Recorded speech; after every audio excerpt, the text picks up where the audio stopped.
कारखाने में लगी भीषण आग और धुएं की चादर में लिपटा आसमान। भीषण आग की एक घटना राजधानी रायपुर के इंडस्ट्रियल एरिया में हुई। यहां उर्ला की ग्रेविटी कंपनी में भीषण आग लग गई। आग की सूचना मिलने के बाद दमकल विभाग की गाड़ियां मौके पर पहुंची, आग पर काबू पाने की कोशिशें शुरू की। आग लगने के कारणों का पता नहीं चल पाया है। इस फैक्ट्री में स्क्रैप गलाकर लोहा बनाने का काम किया जाता था। हादसे की वजहों की जांच भी की जा रही है।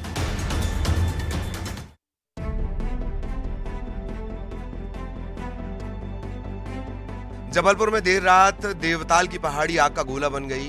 देर शाम अचानक पहाड़ी से लगे चौहानी शमशान घाट की ओर से आग की लपटें दिखाई देनी शुरू हुईं।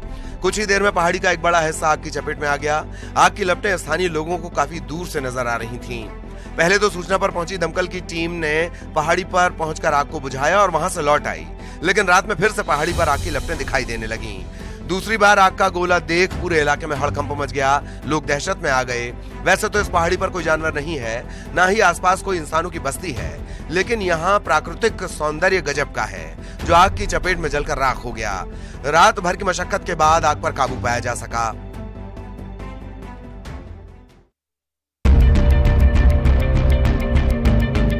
मध्य प्रदेश के बुरहानपुर में वन माफिया पर लगातार कार्रवाई जारी है। प्रशासन के एक्शन के बाद माफियाओं में हड़कंप मचा हुआ है। परेशान माफिया बौखला चुके हैं। गुस्साए वन माफिया और अतिक्रमणकारियों ने पानखेड़ा के जंगल में आग लगा दी। जंगल में आग लगने के बाद आसमान लाल हो गया।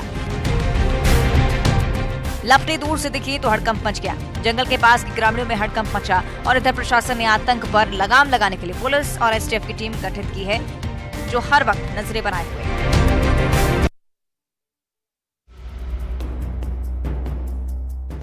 ये सुनसान गलियां, जगह जगह पुलिस के लगाए बैरिकेडिंग, गश्त करते सुरक्षा बलों के जवान। जिन गलियों में चहलकदमी हुआ करती थी, आज वहां सन्नाटा है। घरों के दरवाजे बंद हैं, इलाके में शांति है, तनाव है। छत्तीसगढ़ के बेमेतरा के बिरनपुर गांव में शांतिपूर्ण तनाव कायम है। पुलिस ने गांव में वज्र वाहन को तैनात किया है। हत्या के आरोपी की पुलिस तलाश भी कर रही है। इसके साथ ही उपद्रवी की पहचान करने में पुलिस जुटी हुई है। बिरनपुर में शांति व्यवस्था बनाए रखने के लिए पुलिस और प्रशासन के अधिकारियों ने गांव के लोगों के साथ बातचीत भी की। प्रशासन ने गांव में शांति व्यवस्था के लिए लोगों से सहयोग करने की भी अपील की। गांव में 2 बच्चों के झगड़े के बाद उपजे हालात के बीच दोनों पक्षों के बीच शांति और सुलह की कोशिशें जारी हैं।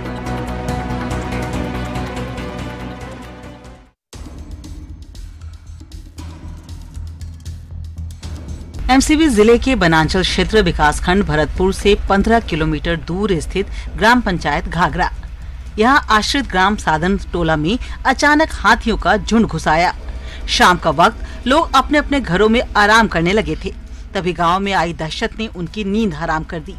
हाथी लगातार घरों को तोड़ने लगे, तबाही मचाने लगे। लोग जान बचाकर घरों से बाहर निकले। हाथी के हमले में कई घर क्षतिग्रस्त हो गए। इधर सूचना के बाद गांव में पहुंची वन विभाग की टीम निगरानी में जुट गई। हाथियों को दूर भगाने की कोशिशें की जाने लगी। वन परिक्षेत्र अधिकारी जनकपुर चंडिकेश्वर सिंह ने बताया कि हाथी बहरासी वन परिक्षेत्र की तरफ से साधन टोला जनकपुर रेंज के घाघरा सर्किल की तरफ गए हैं, लेकिन लोगों के जहन से हाथियों का खौफ कम नहीं हुआ है।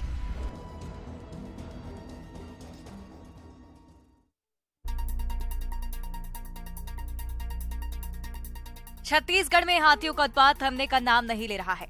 मनेंद्रगढ़ के साधन टोला गांव में दंतेल हाथी घुस आया। यहां पौड़ी बीट में हाथी ने एक मकान को भी क्षतिग्रस्त कर दिया। इधर हाथी को देखने के लिए लोगों की भारी भीड़ उमड़ पड़ी। जान की परवाह न करते हुए लोग हाथियों का वीडियो रिकॉर्ड करने में जुट गए। हालांकि ग्रामीणों ने तुरंत वन विभाग को इसकी सूचना दी, जिसके बाद मौके पर पहुंचे वन अमले ने हाथी को गांव से दूर भगाया। रापा और पौड़ी बीट के जंगल में अभी हाथी की मौजूदगी है। कोटाडोल तहसीलदार विप्लव श्रीवास्तव के साथ जनकपुर और कोटाडोल के पुलिस बल भी मौके पर मौजूद रही।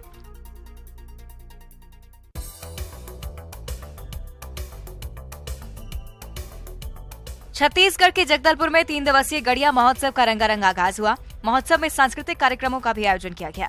स्थानीय कलाकारों के साथ ही कई बाहरी कलाकार भी प्रस्तुति देने पहुंचे, जिनकी प्रस्तुति ने महफिल में 4 चांद लगा दिए।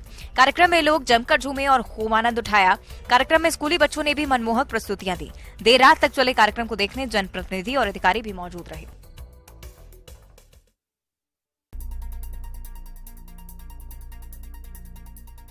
मैदान धुआं धुआं है। सामने कुछ पत्थरबाज दिख रहे हैं। उनके हाथों में पत्थर है, वे पत्थर बरसा रहे हैं। हिंसा भड़क उठी है। इधर सुरक्षा बल के जवानों ने मोर्चा संभाल लिया है। हालात तनावपूर्ण है, लेकिन जनाब दरअसल ये मॉक ड्रिल है, जहां पुलिस ने किसी भी संकट से निपटने के लिए मॉक ड्रिल की। कलेक्टर और एसपी के निर्देश में पुलिस लाइन में मॉक ड्रिल की गई। भीड़ को हटाने के लिए पुलिस ने मोर्चा संभालने का अभ्यास किया। मॉक ड्रिल के दौरान पुलिस वाले helmet, bodyguard, elbow guard, shield, लाठी जैसे सुरक्षा उपकरणों के साथ मैदान में उतरे। एसपी और कलेक्टर ने पुलिस जवानों को इसी तरह से किसी भी संकट से निपटने के लिए तैयार रहने के लिए कहा।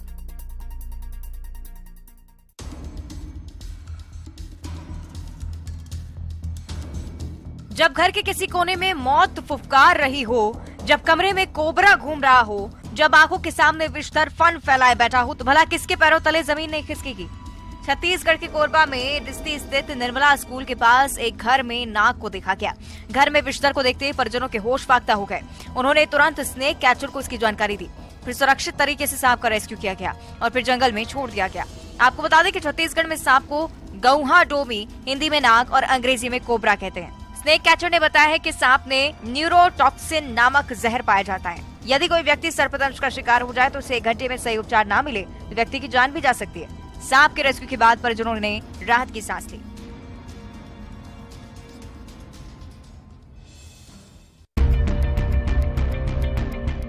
जमीन पर लेटा ये हिरण हाँफ रहा है।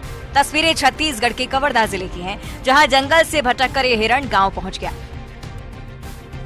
जब हिरण को गांव में लोगों ने देखा तो बच्चे पकड़ने के लिए उसके पीछे दौड़ पड़े।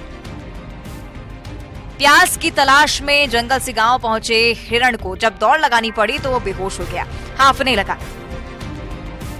ग्रामीणों ने तुरंत उसे पानी दिया, लेकिन प्रयास बेअसर। घबराने से हिरण की मौत हो गई। सूचना के बाद वन विभाग की टीम मौके पर पहुंची। हिरण के शव को अपने साथ ले गई है। पंडरिया वन परिक्षेत्र के रूसे गांव का ये पूरा मामला है। भोपाल सेंट्रल जेल में जेल अधीक्षक की कुर्सी पर विराजमान कथावाचक अनिरुद्धाचार्य। इन्होंने सरकारी सेवा ज्वाइन नहीं की है, पर शान देखिए जरा। जेल अधीक्षक याचकों की तरह बाबा के बगल में खड़े हैं और बाबा जी अधिकारी की तरह कुर्सी पर बैठे हैं। जनता को सम्मान देना सरकारी अधिकारियों का फर्ज है, लेकिन यहाँ तो कुर्सी ही दे दी गई। बताया जाता है कि जेल अधीक्षक राकेश भांगरे के बुलावे पर अनिरुद्धाचार्य जेल चले गए, जहाँ जेल में बंद कैदियों के साथ ही अधिकारियों और कर्मचारियों ने उनका प्रवचन सुना। इस दौरान कथावाचक अनिरुद्धाचार्य जैसे ही अधीक्षक के दफ्तर में पहुंचे, जहां जेल अधीक्षक की कुर्सी पर वो विराजमान हुए। बताया जा रहा है कि जेल अधीक्षक कथावाचक अनिरुद्धाचार्य को अपना गुरु मानते हैं और गुरु को सम्मान देने में कोई बुराई भी नहीं, लेकिन शायद जेल अधीक्षक ये भूल गए कि उनकी निजी कुर्सी नहीं, सरकारी दफ्तर में रखी कुर्सी किसी व्यक्ति के लिए नहीं, पद के लिए होती है। लेकिन जेल अधीक्षक ने उन्हें अपनी ही कुर्सी पर बैठा दिया। इस पर सवाल उठ रहे हैं।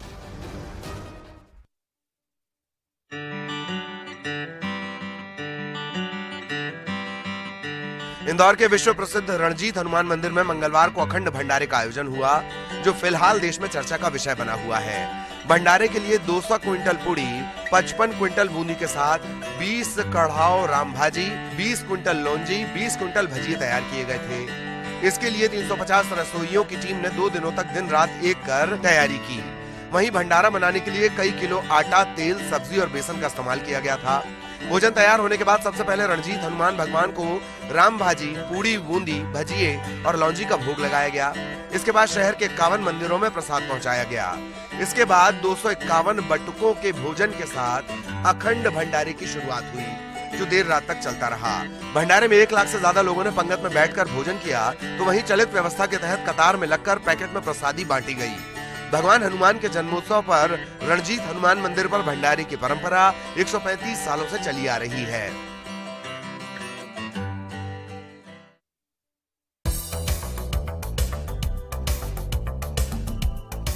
बंदर बहुत चंचल जानवर होते हैं, जो बड़ी आसानी से किसी का भी मनोरंजन कर सकते हैं। ऐसा ही एक वीडियो भोपाल से वायरल हुआ है। इसमें एक बंदर भजन की धुन पर डांस करता नजर आ रहा है। उसका ये डांस मूव देखकर आप भी खुद को मुस्कुराने से रोक नहीं पाएंगे।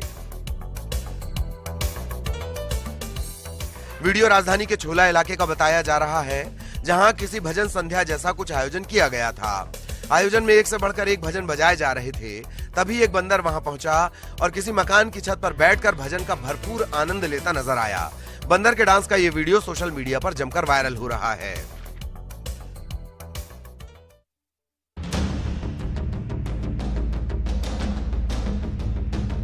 इन दिनों किसी भी विवाद में पानी की टंकी या फिर मोबाइल टावर पर चढ़ जाना आम सी बात हो गई है। ऐसा करके लोग न केवल अपनी जान जोखिम में डालते हैं बल्कि लोगों के लिए भी परेशानी का सबब बनते हैं। ऐसा ही मामला आगरमालवा से आया। यहाँ एक 15 साल की नाबालिग लड़की 300 फीट ऊंचे मोबाइल टावर पर चढ़ गई और बार बार यहाँ से कूदकर जान देने की धमकी देने लगी। बताया जा रहा है कि लड़की का किसी बात को लेकर परिवार वालों संग विवाद चल रहा था। इससे नाराज होकर उसने एक कदम उठाया। इस बीच पुलिस की टीम मौके पर पहुंची। काफी देर तक उसे समझाया गया। आखिरकार लड़की टावर से नीचे उतरी, लेकिन टावर से नीचे उतरते वक्त वो बेहोश हो गई। इसके बाद उसे जिला अस्पताल में भर्ती कराया गया, जहां उसका इलाज जारी है।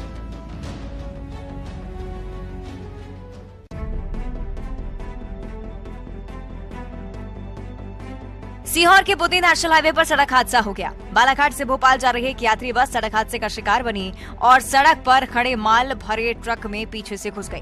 हादसा घटित होते ही मौके पर यात्रियों की चीख पुकार मच गई। घटना की सूचना मिलते ही पुलिस की टीम भी मौके पर पहुंची, साथ ही लोगों की भीड़ भी जुट गई। इसके बाद तुरंत ही यात्रियों को बाहर निकालने का काम शुरू हुआ। उन्हें इलाज के लिए सिविल अस्पताल में भर्ती कराया गया। इस दुर्घटना में बस सवार 3 यात्रियों को चोटें आई हैं, लेकिन एक बड़ा हादसा होते होते टल गया।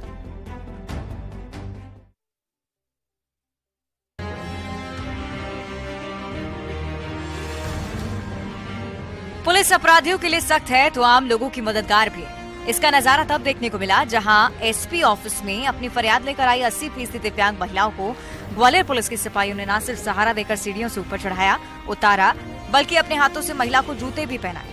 महिला सोशल मीडिया पर लोन लेने के चक्कर में फर्जीवाड़े की शिकार बनी और उसकी शिकायत दर्ज कराने वो एसपी ऑफिस पहुंची थी।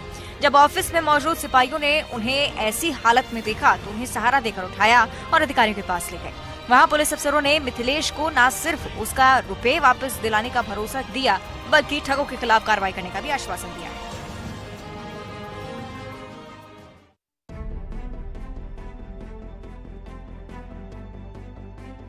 जांजगीर चांपा के अकलतरा से बलौदा जाने वाली सड़क इन दिनों बड़े बड़े गड्ढों में तब्दील हो चुकी है।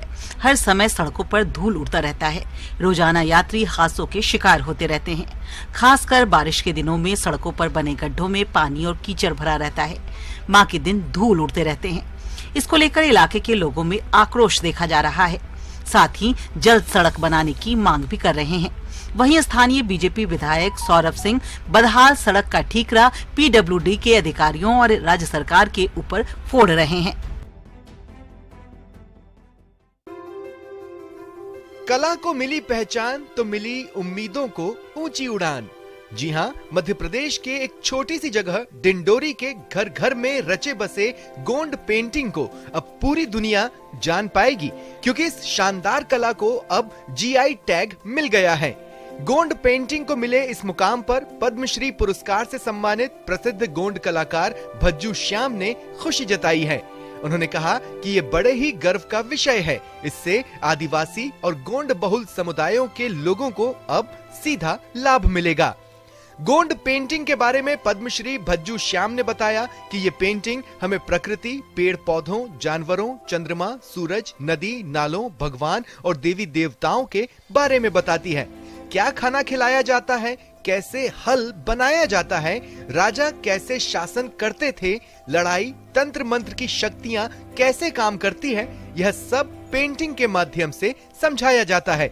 वहीं डिंडोरी कलेक्टर विकास मिश्रा ने कहा कि गोंड पेंटिंग का मुख्य स्रोत डिंडोरी रहा है। डिंडोरी में जगह जगह इसका विस्तार किया गया है। जीआई टैग मिलने का मतलब है कि प्राधिकरण ने स्वीकार किया कि इसका मूल स्रोत डिंडोरी ही है।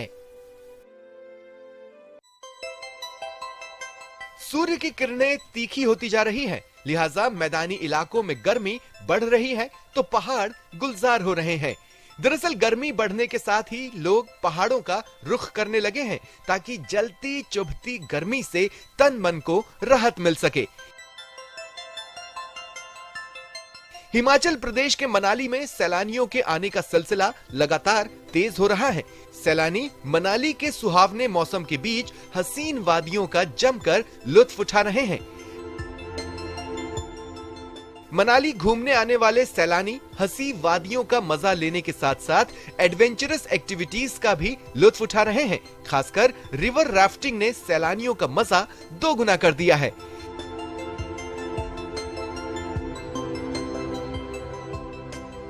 ब्यास की ठंडी जलधारा में रिवर राफ्टिंग का क्रेज देखते ही बन रहा है। मनाली घूमने आए पर्यटकों ने बताया कि मनाली आकर उनका तन मन ताजगी से भर गया है।